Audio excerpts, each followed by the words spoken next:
Yes, it is true. Because, because of the unemployment here in South Africa, many of them, they decided, okay, they must get infected by the virus so they can get access to the money that government is providing for those who are HIV infected. These orphans are all HIV infected. They are in this orphanage because their parents died of AIDS. It is first and foremost the young generation of South Africans who suffer. 70% of those infected are between the ages of 17 and 24.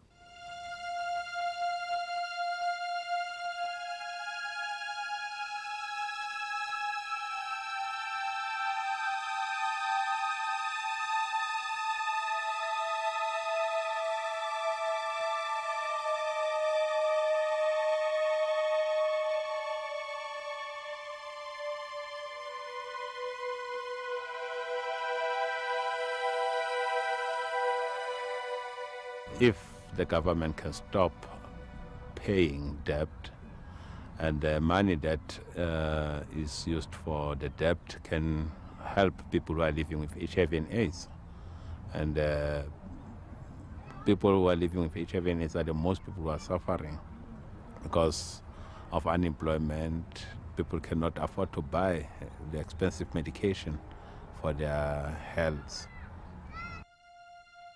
The Robben Island prison, off the coast of Cape Town, was known as the hell of apartheid.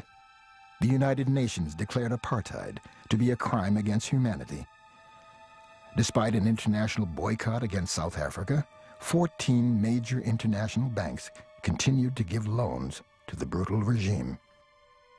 When Nelson Mandela walked out of the Robben Island prison in 1990, these banks presented him with a bill of some $21 billion.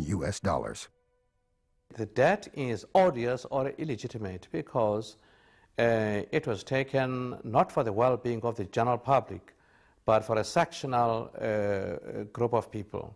It was taken by a government which legitimized discrimination on basis of race.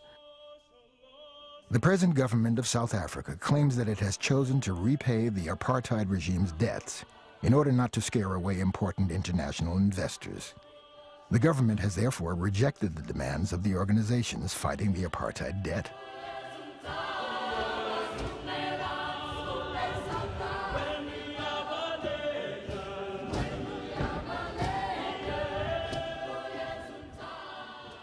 The Archbishop of Cape Town, Njongonkulu Ndungane, does, however, support the demands put forward by the organizations, such as the Jubilee campaign. My involvement in the Jubilee campaign is ostensibly my commitment to eradication of poverty.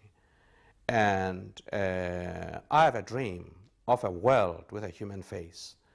And the Jubilee concept is a biblical concept that periodically there's a review of who owes whom anything so that the slates are cleared. Archbishop Ndungane was incarcerated on Robben Island for 3 years. He looks upon the apartheid debt as immoral. It is immoral for poor countries to be paying something like 2.5 billion US every year in servicing debt when they can't afford to have clean water for people, sanitation, health services, education. In South Africa today, there are many protest marches against the government, a government which is going through a comprehensive privatization program where public services such as water and electricity are about to be privatized. This has drastically increased the cost of these services. These furious people are here protesting the introduction of power and electricity meters. Almost 50% of the South African population is unemployed and lives in extreme poverty. They do not have the resources to pay for electricity or water. These are the results of the apartheid debt, because our government is prioritizing in paying this debt, which is about $50 billion a year that is taken to the financial institutions. And that money can be used in providing services for the poor.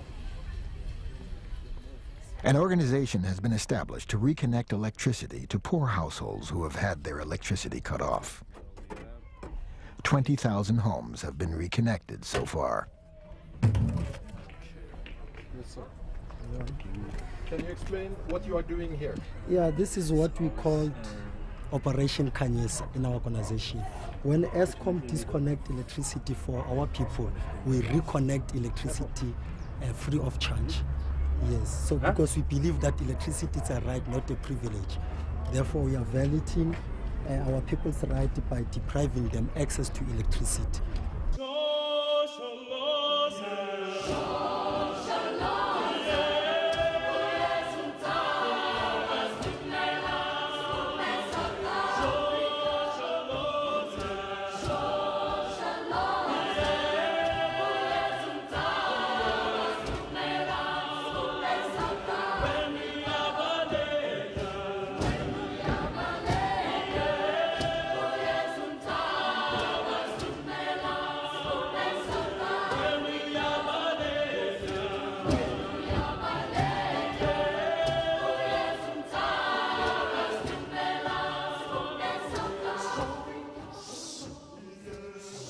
More than 40,000 victims of the apartheid regime have been registered. This woman is one of the victims. Her husband, who was active in the fight against the apartheid regime, was shot down and killed by the police force. The woman was left alone with her young daughter. According to the postmortem results, he had about 26 stab wounds all over his body. You know, different sizes of weapons were used. And his right wrist, you know, was completely cut off. And that gives us an impression that he was trying to save himself. He was fighting back. She has joined an organization that is now suing 23 international companies who supported the apartheid regime. They've committed a crime as well, you know, in supporting such a bad and cruel system that has violated the rights of people. So they are equally accountable for the deaths of our husbands and many more thousands. A support group called Kulumani answered the quiet call of the victims and survivors and helped them regain their voice, helped them to take the first steps in the healing process and guided them on the journey away from the past and into the future. The Kulumani Support Group is the national membership organization of victims and survivors of South Africa's struggle against apartheid. Kulumani is a Zulu word meaning to speak out. Well, in 1988, I was arrested, suspected of being a trained terrorist.